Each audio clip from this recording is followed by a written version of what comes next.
बिस्मिल्लाहिर्रहमानिर्रहीम। अस्सलाम वालेकुम। अब पाकिस्तान डेली न्यूज़ देख रहे हो। मेरा नाम है अब्दुर्रहमान नाज़िन। आज 7 फरवरी है। दो बड़े अहम कॉलम जी लिखे गए हैं। एक मज़हर अब्बास साहब बड़े ज़बरदस्त सहाफ़ी हैं और इनके जो कॉलम्स होते हैं और इनका जो तज़किया होता है हमेशा से बड़ा फेयर रहा है। कभी इन्होंने गलत बात नहीं की, कभी इन्होंने कोई जो बयानियाँ लेकर बैठते हैं कोई सहाफ़ी, उन जैसा बयानिया लेकर कभी नहीं बैठे, हमेशा फेयर तज़किया दिया और बड़ी फेयर बात करते हैं। उन्होंने एक कॉलम लिखा है इलेक्शन या सिलेक्शन, और दूसरा कॉलम जो है वो बांग्लादेश मॉडल आ रहा है, सुहेल बड़ाई साहब ने लिखा है। वो भी आपके सामने रखेंगे।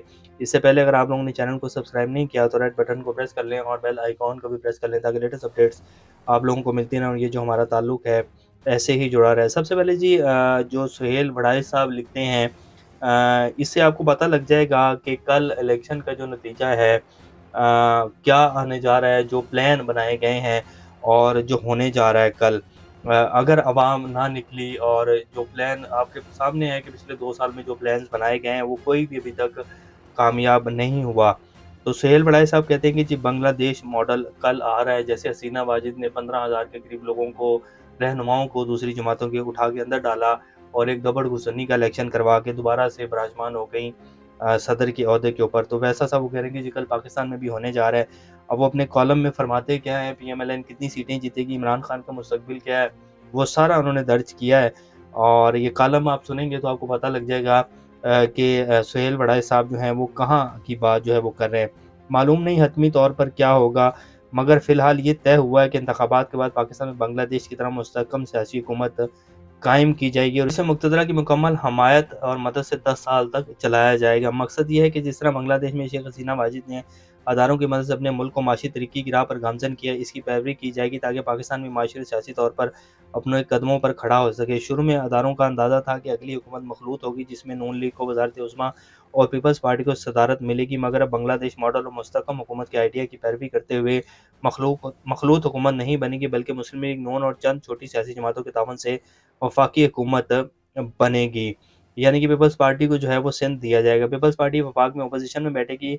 ये अलग बात है कि ज़रदारी साहब मुफाहमत का कोई नया कार्ड खेल कर गेम बदल दें। अदारों का अंदाज़ा है कि 8 फरवरी के इंतखाबात में नून लीग बआसानी 100 से 110 नशिस्तें, जबकि पीपल्स पार्टी 50 से 55 नशिस्तें जीत लेगी। नवाज़ शरीफ वज़ीर-ए-आज़म होंगे। शहबाज शरीफ भी वफाक में ही अपने भाई की मावनत करेंगे। वो ख़ास तौर पर मुक़तदरा से राब्ते के कार के फ़राइज़ अंजाम देंगे। पंजाब और बलूचिस्तान की सूबाई हुकूमतें भी नून लीग के हिस्से में आएँगी। नून लीग की पंजाब की वज़ारत आला की उम्मीदवार मरीम नवाज़ शरीफ अदारों में इब्तदाई तौर पर मरीम नवाज़ के नाम पर कुछ मज़ामत थी, लेकिन शनीद है कि मज़बूत और मुस्तहकम वफ़ाक और पंजाब बनाने के लिए इसी नाम पर इत्तफ़ाक हो गया है। सिंध में पीपल्स पार्टी की सूबाई हुकूमत वाज़ेह तौर पर बनती नज़र आ रही है, जबकि खैबर पख्तूनख्वा में इब्तदाई तौर पर तहरीक-ए-इंसाफ की अक्सरियत होगी, मगर बाद अज़ां परवेज़ खटक या किसी और मेहरबान का कुरा फ़ाल निकलेगा। पहले तहरीक-ए-इंसाफ का वज़ीर आला बन सकता है। अगर इसने मज़ामती रवैया अपनाया तो इसे रुख़सत कर दिया जाएगा। तो यानी कि ये सेटिंग है जी जो बनाई गई है। इस सरकारी खाके के मुताबिक तहरीक-ए-इंसाफ कहाँ खड़ी होगी? सरकारी हिकमत अमली ये है कि जहाँ पीटीआई का मुकाबला करना महाल है, जैसे मियांवाली, वहाँ कोई मुदाखलत ना की जाए और पीटीआई की हिमायत याफ्ता आज़ाद उम्मीदवारों को जीतने दिया जाए। यही हिकमत अमली खैबर पख्तूनख्वा में भी इख्तियार की गई है। लाहौर के बारे में पहले अंदाज़ा था कि नून लीग 8 और पीटीआई की हिमायत याफ्ता 6 नशिस्तें जीतेंगे। अब सरकार को ये लग रहा है कि नून लीग लाहौर की 10 नशिस्तों पर लीड कर रही है, जबकि 4 नशिस्तों पर अभी भी तहरीक-ए-इंसाफ का पलड़ा भारी नज़र आ रहा है। पीटीआई की बहुत से हमायत याफ्ता जो आज़ादी से इंतखाबी मुहिम चला रहे हैं, इनकी पहले से बात हो चुकी है और वह सरकार से वादे वईद कर चुके हैं। सरकार के हल्के पीटीआई के इस दावे को भी मानने को तैयार नहीं है कि 8 फरवरी को लोगों को अज़्दहाम बाहर निकल कर सब सरकारी मंसूबे तहख़ाक कर देगा। इनका ख़्याल है कि 9 मई के बाद पूरे पंजाब में एक भी बड़ा इज्तिमा और एहतजाज देखने में नहीं आया। जज़्बाती बयानात सिर्फ़ रूपोश और बैरून मुल्क महफूज़ मकामात पर बैठे लोगों की तरफ से आ रहे हैं। सरकार ये भी ख़्याल है सरकार का ये भी ख़्याल है कि बानी पीटीआई को दी गई सज़ाओं के बाद कहीं एहतजाज नहीं हुआ, कहीं लोग बाहर नहीं निकले हैं। यानी कि उनके मुताबिक सरकार सोच रही है कि सब जी हमारे जो प्लान्स हैं, उनके मुताबिक हो रहा है। अवाम बाहर नहीं निकली है, तो अवाम वोट डालने के लिए भी नहीं निकलेगी और बआसानी जो हमारे प्लान हैं वो अमल पैरा होंगे और उसके मुताबिक जो है हुकूमत बन जाएगी। ये भी कहा जा रहा है कि इमरान खान की अदम मौजूदगी की वजह से इनके हामियों में जो जुनून 2018 के इलेक्शन में नज़र आता था, वो अब कहीं नहीं है। इनकी राय है कि पिछली बार बैरून मुल्क से बहुत से पाकिस्तानी वोट डालने आए थे, इस बार कोई नहीं आया और पहले से जिन लोगों का ख़्याल था कि खान आएगा तो दूध और शहद की نہریں بہنا شروع ہو جائیں گی، ان کے خواب بھی ٹوٹ چکے ہیں۔ ایسے میں طریق انصاف کی حمایت یافتہ جیت بھی گئے تو وہ آسانی سے ٹوٹ جائیں گے۔ وفاداروں کا البتہ ایک مختصر گروپ ضرور موجود رہے گا جو قومی اسمبلی میں شور شرابہ کرتا رہے گا۔ یہاں تک تو سرکاری منصوبوں کی کہانی تھی۔ اب آئیے کہ ایک صحافی کی حیثیت سے اس تھیوری کا ناقدانہ جائزہ لیں۔ بنگلہ دیش میں حسینہ واجد کی حکومت کو عدلیہ، مقتدرہ اور لبرل طبقات کی سپورٹ حاصل رہی ہے، جس سے اس نے بنگلہ دیش کی برآمد کو بڑھا دیا ہے۔ گارمنٹس کی برآمد بنگلہ دیش نے نئے ریکارڈ قائم کیے ہیں، مگر حالیہ متنازع انتخابات اور خالد ضیاء کی اپوزیشن کے ہنگاموں، مظاہروں اور ہڑتال سے بنگلہ دیش معیشت کو نقصان پہنچا ہے۔ بنگلہ دیش کی تمام جماعتوں میں انڈرسٹینڈنگ ہے کہ اگر ہڑتال بھی جاری ہو اور کسی غیر ملکی کی نشان زدہ ہارن والی گاڑی آ جائے تو سب اس سے راستہ دے دیتے ہیں۔ دوسری طرف بنگلہ دیش کی عدلیہ اور مقتدرہ نے حکومت کی طرف سے مذہبی انتہا پسند ختم کرنے کے لیے سخت ترین اقدامات کیے ہیں۔ پاکستان کی حمایت کرنے اور بنگالیوں کے خلاف کام کرنے پر جماعت اسلامی کے کئی رہنماؤں کو پھانسی پر لٹکا دیا گیا ہے۔ کیا پاکستان میں مقتدرہ اور عدلیہ سیاسی حکومت کے ساتھ اس حد تک چل سکے گی؟ کیا پاکستان میں بھی ایسا ہو سکے گا؟ ان کے کہنے کا مطلب ہے جہاں دور 3 سے 6 سال میں مقتدرہ کی اور چیف جسٹس کے بدلنے سے عدلیہ کی پالیسی تبدیل ہو جاتی ہے۔ آج تو کہا جا رہا ہے کہ نون لیگ اور مقتدرہ طور پر طویل المدتی طور پر اکٹھے چل کر معاشی ترقی پر کام کریں گے، لیکن ابھی سے مجھے یہ نظر آ رہا ہے کہ ہمارے آرمی چیف صاحب بھارت کو سازشی دشمن سمجھتے ہیں، جبکہ نواز شریف صاحب بھارت سے دوستی کرنا چاہتے ہیں۔ اب اس خلا کو کون پر کرے گا؟ فی الحال تو نون لیگ اور مقتدرہ میں عمران خان اور تحریک انصاف کو دبانے پر اتفاق ہے، لیکن کل کوئی احتجاجی تحریک چل نکلی اور حکومت اس کو ریلیف دینے پر مجبور ہو گئی تو مقتدرہ کا رد عمل لازماً نفی میں ہوگا۔ دراصل پاکستانی مقتدرہ اپنی خواہش پر یا مجبوری میں ریاست کے معاملات میں اس قدر اثر پذیر ہو چکی ہے کہ اس کا ریاستی فیصلوں سے باہر نکلنا بہت ہی مشکل ہے۔ وزارت خارجہ و مقتدرہ کی ماضی میں خارجہ امور کی پالیسیوں پر متضاد رائے ہوا کرتی تھی۔ اب وزارت خارجہ میں مقتدرہ سے اختلافات رکھنے والے افسر دور دور تک نظر نہیں آتے ہیں۔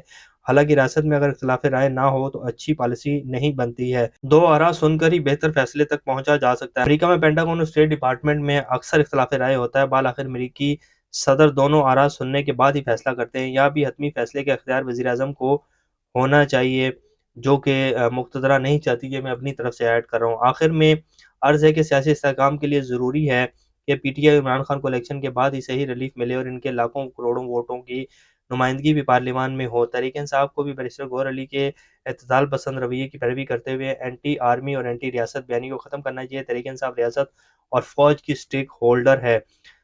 گالیوں، نفرت اور بغاوت کی پالیسیوں سے اس کا اپنا نقصان ہو رہا ہے۔ بغاوت کامیاب ہو سکتی تو 9 مئی کو ہو جاتی۔ اب یہ خیال ذہن سے نکال دیا جائے اور ایک معتدل سیاسی جماعت کی طرح کام کیا جائے۔ نواز شریف اس وقت ملک کے سب سے تجربہ کار سیاستدان ہیں۔ انہیں مشورہ ہے کہ وہ ماضی کی زیادتیوں کو بھلا کر کھلے دل سے قوم کو متحد کرنے کی کوشش کریں۔ انتقام کے لامتناہی دائرے کو توڑیں، کیونکہ انتقام سے مزید انتقام جنم لیتا ہے۔ معافی اور مصالحت سے امن پیدا ہوتا ہے اور بہتر راستہ مصالحت اور امن کا ہی ہوتا ہے۔ تو یہ جی انہوں نے بتایا ہے کہ جی مقتدرہ کیا سوچ رہی ہے، نواز شریف کے ساتھ کیا وعدے ہوئے تھے جو پورے کیے جا رہے ہیں، اور نواز شریف جو ہیں وہ کیا بڑے پرانے سیاستدان ہیں، بڑے سینئر سیاستدان ہیں، وہ اب جو ہے لڑائی جھگڑا چھوڑیں اور سیدھے طریقے سے ملک کو لے کر چلیں، اور عمران خان کا مستقبل کیا ہے یہ انہوں نے بالکل واضح کر دیا ہے۔ باقی مظہر عباس صاحب نے جو کالم لکھا ہے جی وہ کہتے ہیں کہ کل الیکشن ہے یا سلیکشن ہے، اور ان کے کالم کا آپ کو جو ہے شارٹ وہ بتا دیتے ہیں۔ وہ کہتے ہیں کہ جی اگر تو عوام نہ نکلی اور جیسے پہلے پاکستان میں الیکشنز ہوتے آئے ہیں تو اس میں 100 سے 110 سیٹیں جو ہیں وہ پی ایم ایل این جیت جائے گی، پیپلز پارٹی کو سندھ ملے گا، اور جو ہے کے پی کے میں تحریک انصاف ہوگی، اور اس طرح جو ہے پاکستان کو آگے چلایا جائے گا۔ اور اگر کل عوام نکل آئی تو پھر سب کچھ جو ہے بدل سکتا ہے۔ تو بات یہ ہے کہ فائنل ڈیسیجن عوام کا ہے، عوام سب کچھ بدل کے رکھ سکتی ہے۔ تو دیکھتے ہیں کہ کل کیا بنتا ہے، اور انشاءاللہ ہوگا وہی جو میرا اللہ چاہتا ہے۔ اپنا اور جن کا خیال رکھیے گا۔ اللہ حافظ۔